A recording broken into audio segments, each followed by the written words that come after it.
La mixité est un sujet important pour les femmes, puisque finalement l'intégration des femmes, leur épanouissement dans le monde du travail est un sujet qui favorise la mixité de nos sociétés. Promouvoir la mixité, que les hommes soient moteurs aussi de ce sujet-là, que les femmes s'en accaparent et regardent quels sont tous les freins qu'il peut y avoir dans leur carrière. Et donc je suis convaincue que plus on aura d'action sur ce sujet-là, plus on fera de la pédagogie et plus la vie se simplifiera. Si toutes les entreprises sont concernées par la mixité, si c'est comme le sujet de la parentalité dans l'entreprise, c'est-à-dire que si tout le monde est concerné par ce sujet-là, alors on peut lever des freins.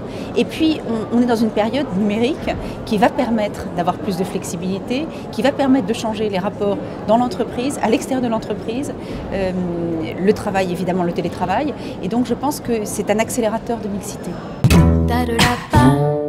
Il y a plein d'outils différents. Je pense que finalement l'outil le plus utile, c'est quand même de mettre ce sujet-là sur la table, qu'il y ait des lieux où venir parler, parce qu'on s'aperçoit souvent que lorsqu'il y a des problèmes ou des blocages dans certaines équipes, c'est souvent un défaut de communication.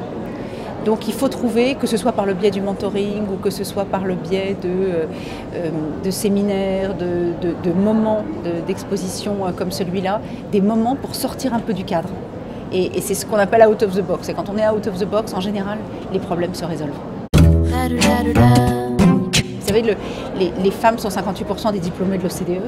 Et puis tout va bien au début de leur carrière, elles sont même mieux rémunérées à hauteur de 5%. Et puis au moment de la maternité, il y a à ce moment-là un décrochage qui se fait. Et c'est donc aussi le sujet de réintégrer le sujet de la maternité dans les carrières. Mais c'est pas seulement la faute de l'entreprise, c'est aussi les freins que les femmes ont elles-mêmes, les appréhensions qu'elles ont.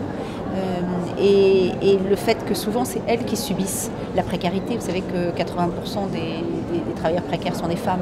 Donc il y a beaucoup de choses à faire à beaucoup de moments de la carrière, mais le moment crucial, c'est en général autour de 30 ans.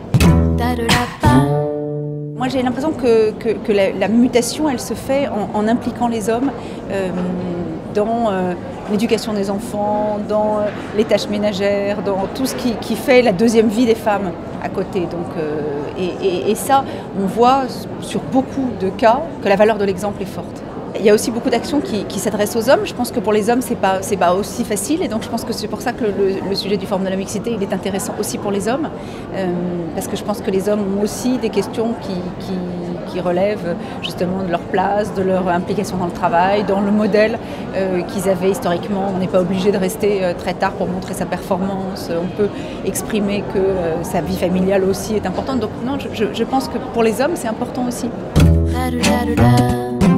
Je pense que les deux grandes tendances de fond, c'est pour la mixité, c'est le gender-free management, c'est-à-dire le management, ça n'est pas seulement d'orienter vers un cap et une vision, c'est aussi de l'empathie. Donc on s'aperçoit que les femmes ont des valeurs identiques à celles des hommes sur tous ces sujets-là. Donc ça, c'est je pense, un axe très important. Et le deuxième axe, c'est le digital, qui modifie les carrières, qui modifie la façon de diriger, qui modifie le sens des hiérarchies. Donc ça aussi, ça joue en faveur de la mixité.